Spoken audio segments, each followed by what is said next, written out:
One last question, go on. Item number 2 has drawn, I'll just let you get there. I'll read it out. Tackle domestic abuse by building on existing work with survivors and perpetrators and including fathers in creating safe family environments. Now, obviously, very important that we are fighting, tackling domestic abuse. If I was to sort of put that into a council plan, me being sort of like a liberal sort of wokey mindworm woman, you'd be saying that I was actually pointing fingers at men, effectively. Okay, so I'll break it down. So what we're saying is that there is, unfortunately, most of the time the assumption is had that the fathers are the problem. But we don't know that. And you can't just paint every father with the same brush, and that's not fair.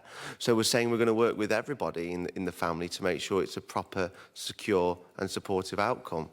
I don't think there's anything in legislation or our policies that say it's always, one gender that's the issue.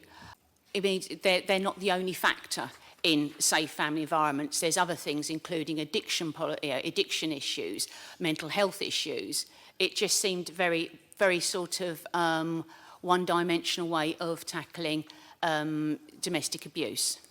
That when it comes to that assumption that it's always the father, fathers do get persecuted or put in systems that they shouldn't necessarily be in because they haven't done anything wrong.